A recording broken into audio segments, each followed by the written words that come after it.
suposo que tots coneixeu l'Edward Hughes, però és un macroeconomista, és una persona famosa. O sigui, les televisions se'l disputen quan es tracta de parlar d'economia, economia de veritat, no d'allò que sempre s'ha dit, sinó les coses de la realitat tal com l'estem veient avui dia. Que claro, famoso com. Gràcies.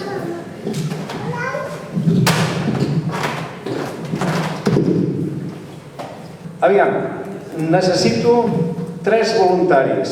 Deixeu-me que els triï, si m'ho permeteu.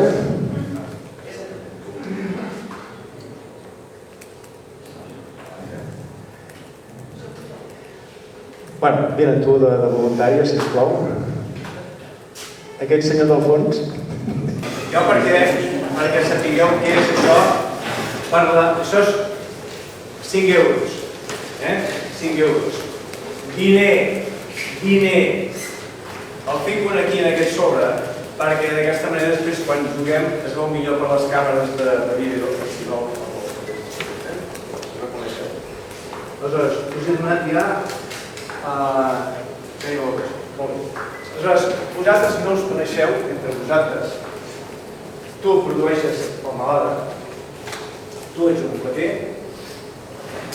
i tu doncs tens habilitats com per fer massatge i fer aquestes coses, no? Aleshores, necessiteu els vostres productes els uns dels altres, però no us coneixeu.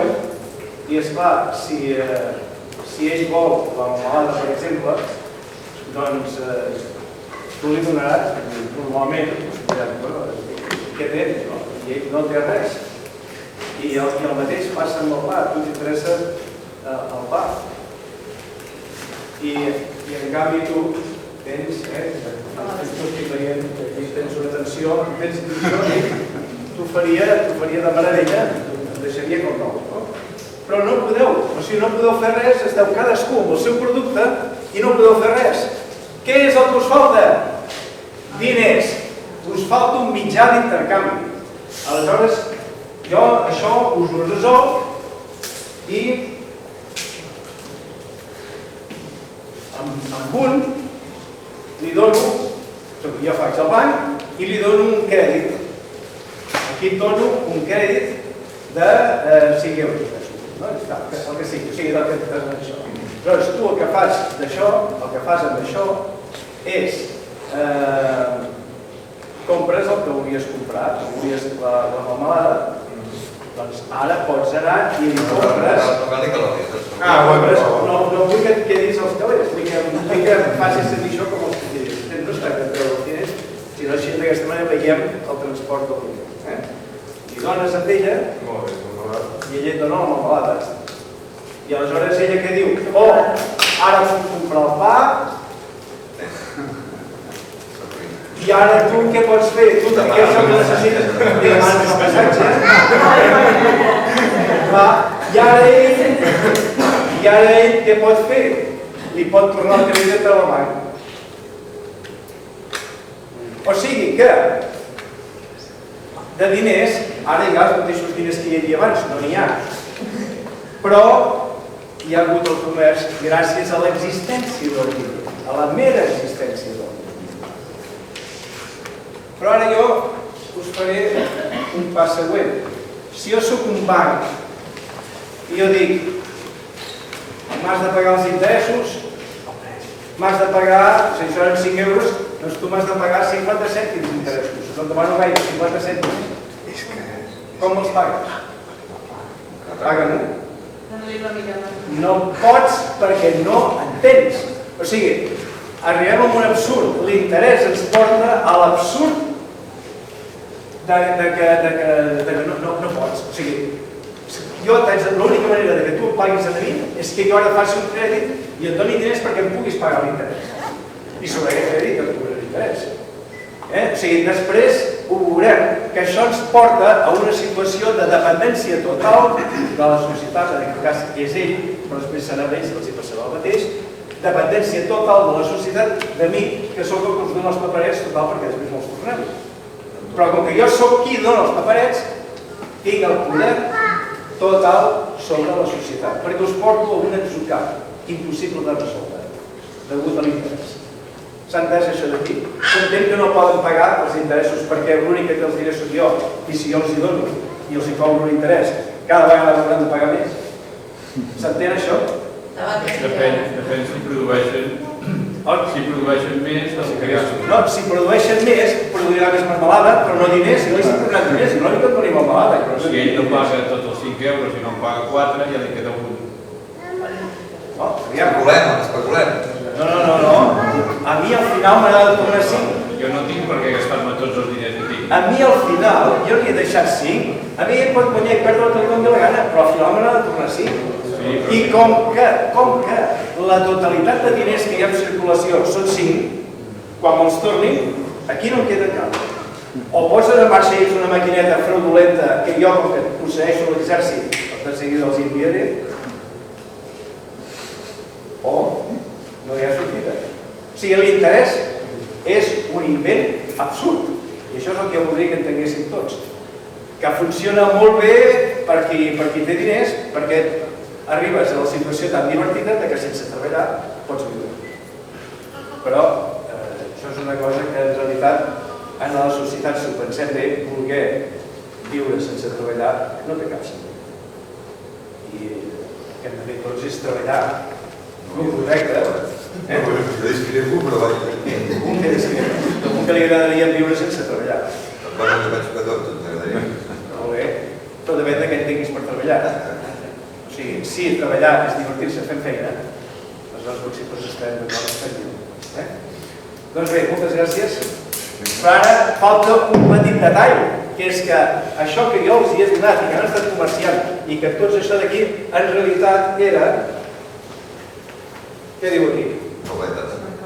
Una cauleta. O sigui que en realitat han estat comerciant amb una cauleta. No eren ni 5 euros, es pensaven que eren 5 euros, però era una cauleta. Què passa? Que és que és indiferent, que és que no passa res. Euros, cauletes, és el mateix i podeu tenir la mateixa confiança. I aquesta és la lliçó. La mateixa confiança, perquè és només una qüestió de confiança. Gràcies, ja podeu deixar.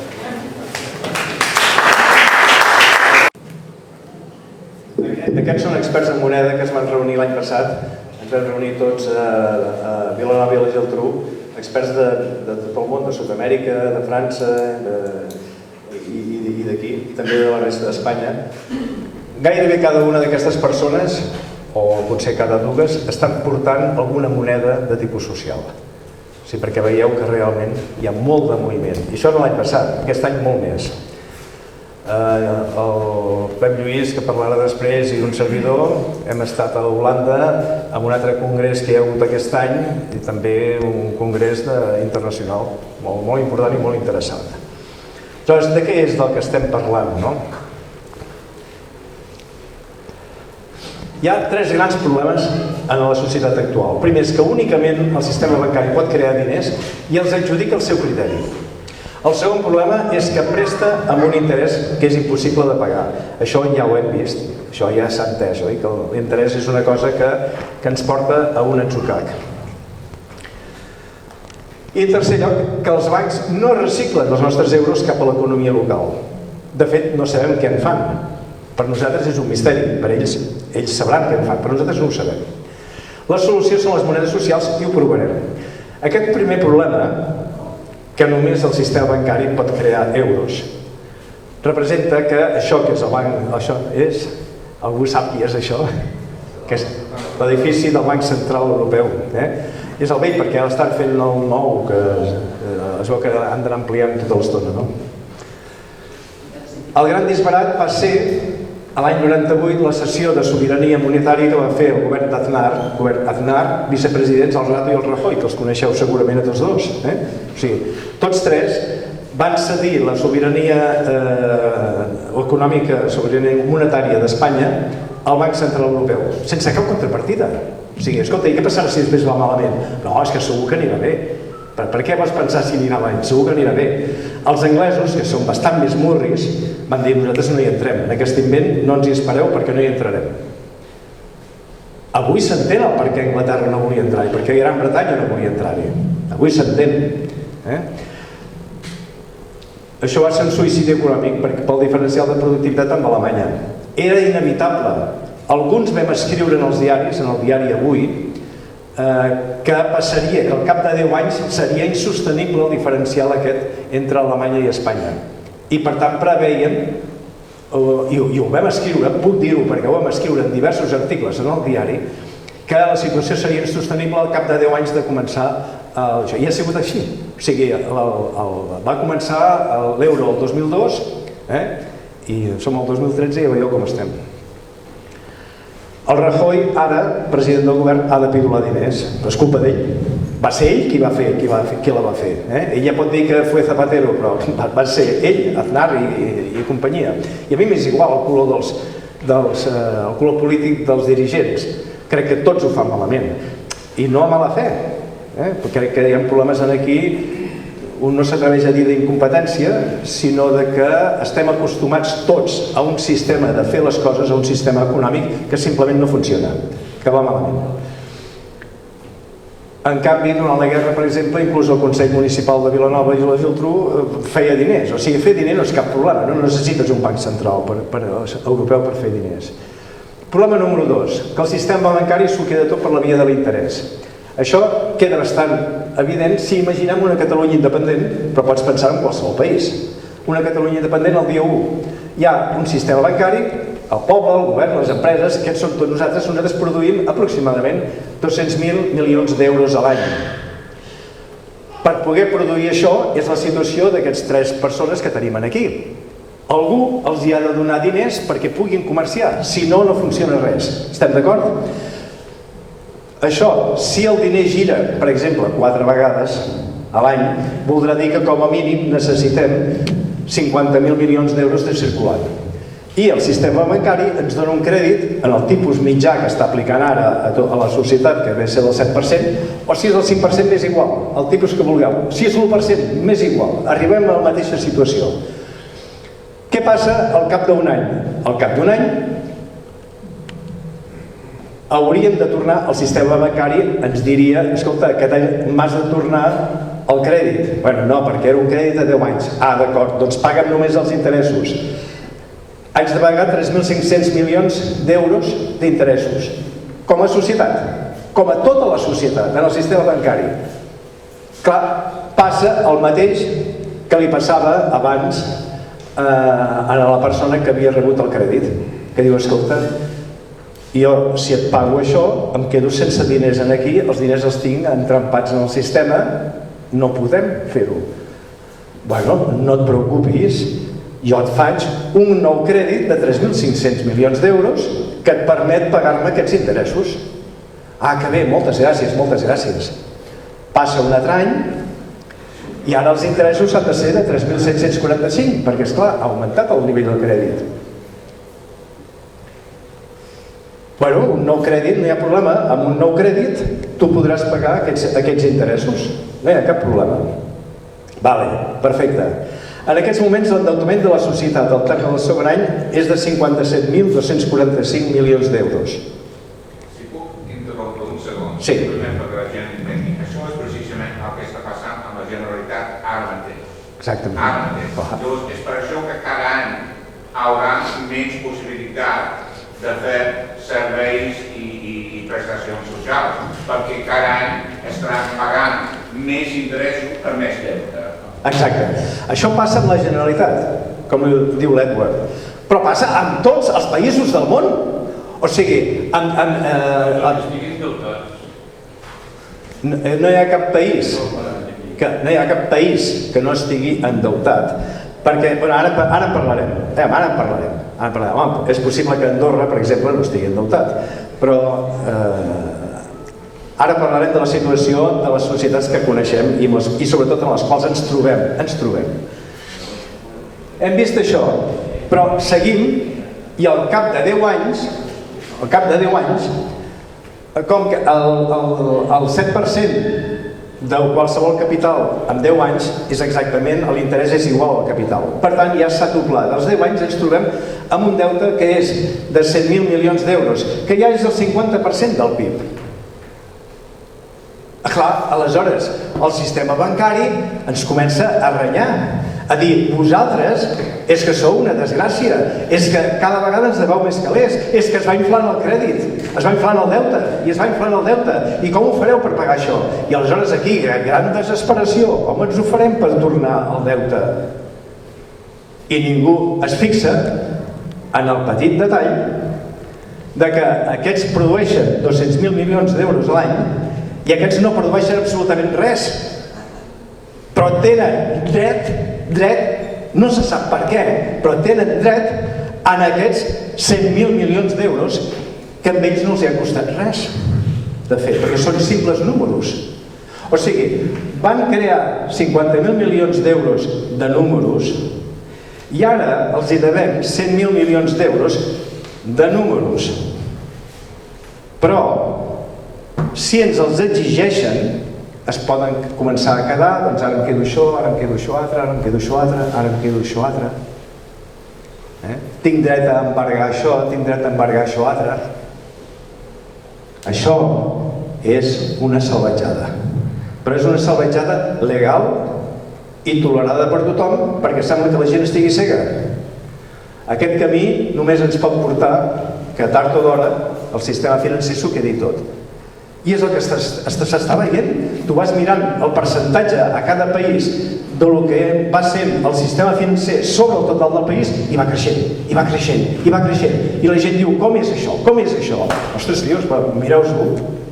Mireu-s'ho d'una vegada. I canvieu les coses, perquè si no ho canviem, aquí anem molt malament. Però seguim. El problema número 3 és que els bancs desvien els euros des de l'economia local cap a la cosa que se'n diu el casino financer. Què és això?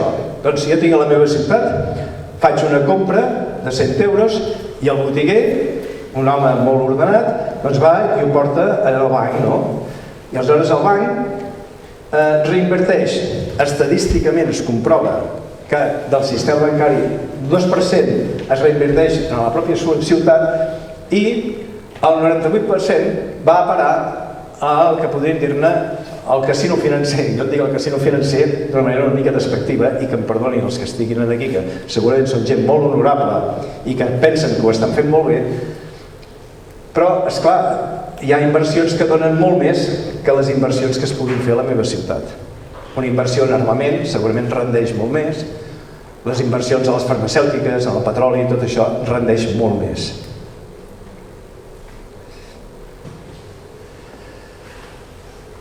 Aleshores, aquesta bombolla, per exemple, en què consisteix? Mira, l'economia d'Espanya, si la de Catalunya és 200.000 euros, la d'Espanya és aproximadament 1 bilió d'euros. 200.000 milions Catalunya, més o menys com Grècia, una miqueta més que Grècia i que Portugal, marginalment menys que Dinamarca. Catalunya és molt important, com vaig sentir-li dir una vegada a l'Edward Hugh, va dir el problema no és si a Catalunya ens voldran dins de l'euro, és que l'euro sense Catalunya no és viable. Catalunya és massa important. Si amb Grècia pateixen tot el que pateixen, sense Catalunya encara els aniria pitjor. Però bé, l'economia és 1 bilió d'euros. Algú pot dir-me el Fòrex, és a dir, el casino, les juguesques contra les divises, el Fòrex, què puja cada dia, quan s'hi juguen? 4 bilions d'euros. 4 bilions d'euros. O sigui, el que es mou a tot Espanya en un any, ho multipliques per 4 i cada dia s'ho estan jugant a la ruleta de la pujar i baixar divises. Això és una altra salvatjada. Perquè això vol dir, al cap d'un any, això són 1.460 bilions d'euros. El meu cantó és aquest.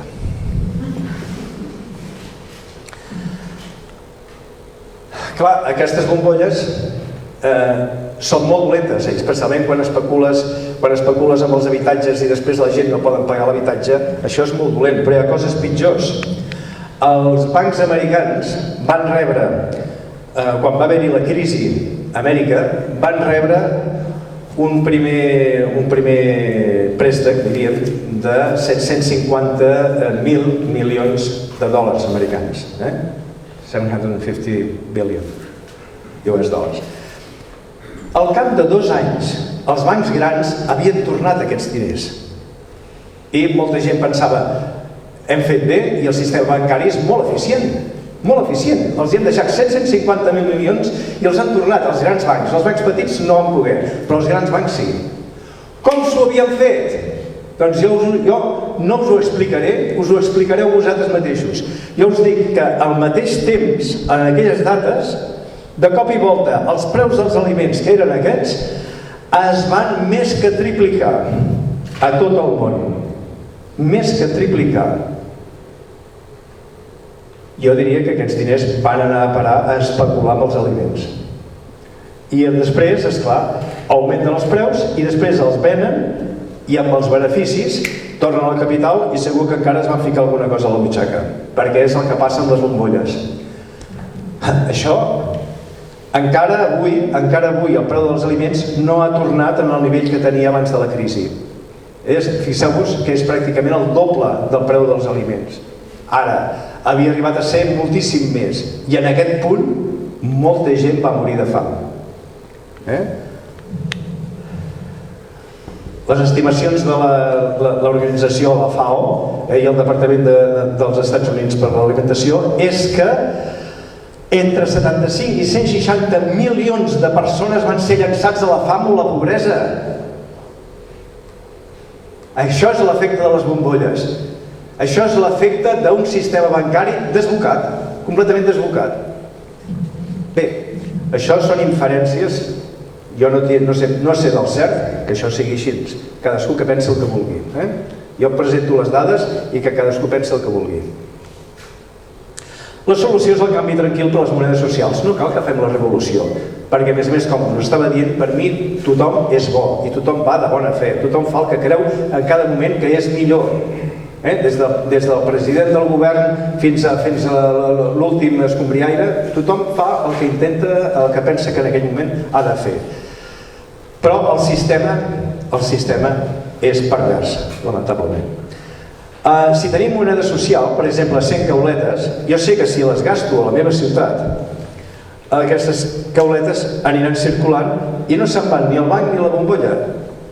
Es van recirculant aquí, amb la qual cosa tinc la garantia de que la riquesa va circulant i es va creant riquesa. Què són les monedes? Doncs primer, el més important és qui té el poder de crear el diner. La moneda és central quan la crea un banc central i és social quan la creen els propis comerciants o els ciutadans. Un altre estil és que hi ha monedes anònimes, hi ha monedes nominatives, és a dir, que se sap de qui té els diners en aquest moment. Quan tens un bitllet de banc no saps qui el té, però quan tu tens un compte bancari sí que saps qui té els diners, el propietari del compte. I quan pagues amb una Visa saps qui està pagant. Aleshores, quan les monedes nominatives hi ha unitat de valor, que són l'eco, la turuta, el res, se'n parlarà després en Pep Lluís, l'eco que ens en parlarà la Teresa, i després hi ha l'Eurocat, que és una moneda també que estem pensant per tot Catalunya. Això com a primícia, però és una cosa que estem treballant encara. I després la unitat de temps, que són els bancs del temps, hora, minut, que potser no heu sentit a parlar. Això és un exemple de moneda anònima de França, de Toulouse, de l'Ajuntament de Toulouse. Aquesta és la de Vilanova i la Geltrú. Aquí apuntes en el compte, és nominativa. A Barcelona existeix l'Ecosol, que és aquesta i té aquesta forma que veieu aquí. I després hi ha el tema de l'adjudicació dels recursos, que també és molt important. Els particulars sabem com adjudiquem els calés. En tenim pocs i els adjudiquem amb allò que realment considerem que són les nostres prioritats. El govern i les empreses adjudiquen els calés també en funció de prioritats molt clares, en funció d'uns budgets, d'uns pressupostos, i decideixen com gastar-los. Ara bé, qui de veritat està prenent les decisions és el sistema bancari, perquè és qui decideix quants diners tindrem tots plegats. I decideix també qui es beneficiarà del crèdit. És a dir, aquí jo tenia 3 persones. La situació no és igual si jo el crèdit li dono a la primera persona que tenia amb mi, al costat, el massatgista, que si li dono a la persona que fa el flequer, o si li dono a la persona que està fent les confitures. Jo estic tenint un poder de decisió brutal en la societat. Puc decidir que es facin més confitures o que es faci més pa, o que es faci més armament. O sigui, i qui m'està controlant a mi? Doncs en aquest moment ningú. Ningú controla els bancs. Els bancs prenen una cosa que es considera, els economistes consideren que el mercat és infinitament savi i que el lloc en el qual facis més calés necessàriament és el lloc en el qual han d'anar per als diners, i perquè serà el lloc més bo. Bé, això no és cert. Això no és cert. Els diners han de ser com la sang pel cos humà. De sang n'has de tenir la justa. Si tens massa sang, tens una hipertensió. Si tens massa poca, és que t'arrossegues.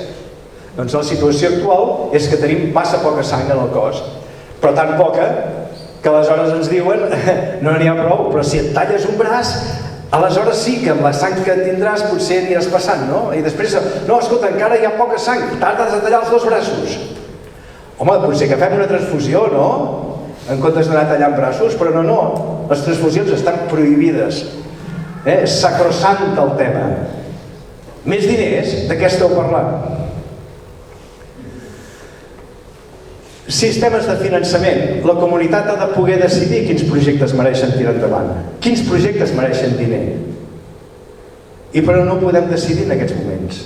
Únicament, allà on hi ha diner, es podrà fer allò. Però és allà on hi hagi el diner. O sigui, primer va el diner per davant, no el projecte. Primer hi ha el diner.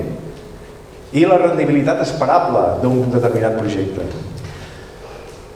Aleshores, per això necessitem poder crear diners sense interès, perquè si ens tornem a ficar en el túnel de l'interès estem perduts, i els sistemes de moneda social fan exactament això, és a dir, poden crear diners i sense interès, i financien projectes d'interès comunitari, horts, noves empreses, producció d'art, etc., i creen riquesa real. Aleshores, jo prevec que hi haurà en el món una triple economia, crec que estem anant cap a una triple economia, que és una economia global on hi ha grans capitals que s'acumulen per poder fabricar grans equipaments i produccions en massa, cotxes, mòbils, tota la producció en sèrie. Això són les monedes mundials. Hi haurà l'euro, hi ha el dòlar, hi ha el bitcoin i hi haurà altres monedes. Jo les poso al mateix nivell, perquè és que per mi són exactament el mateix. Tant se val l'una com l'altra, són monedes mundials. Després hi ha l'economia regional. Catalunya, a nivell europeu, és una regió econòmica de primeríssima classe, i nosaltres aquí hem de poder finançar projectes essencials per a la comunitat, pagar íntegres els sous dels funcionaris, no a mitges. Les pimes han de tenir tot el que necessitin com per poder produir, exportar, etc. S'ha de poder pagar una renda bàsica a la gent que no estigui cobrant, que no tingui res, perquè no es moriran pas de gana, oi? I aleshores per això tenim les monedes regionals, com el VIR de Suïssa, que fa 80 anys que existeix. Compte, 80 anys que hi ha una moneda suïssa, que tothom es pensa que només hi ha que el franc suís. Doncs no, també hi ha el VIR. I hi ha el RES, que funciona a Bèlgica i a Catalunya, hi ha l'Eurocat, que és el que us esmentava, que jo confio que aviat el tinguem a Catalunya, i després hi ha l'economia local, que és necessària per estimular la producció local i la germanor, perquè quan treballem en equip i ens sentim comunitat, a més estem agermanats. Jo he entrat en tot aquest tema de les monedes socials a través dels valors humans. Jo he estat empenyent i treballant molt perquè les empreses i tothom practiquessin els valors humans. I al final m'he convençut que si no canvies els temes de moneda, els valors humans són impossibles, perquè si crees una competència pel diner, com vols que la gent col·labori si estan en competència pel diner? La competència pel diner ha de desaparèixer. Aleshores és un nou paradigma de relacions humanes i les monedes locals, l'eco, la turuta, l'ecosol. O sigui que hi ha una presa de consciència que hem de fer, que és que hem de passar d'això a això. És a dir, hem de tornar en el poble a la creació del diner. Les monedes socials per mi no són una opció, són una obligació de ciutadania responsable. D'acord? Doncs...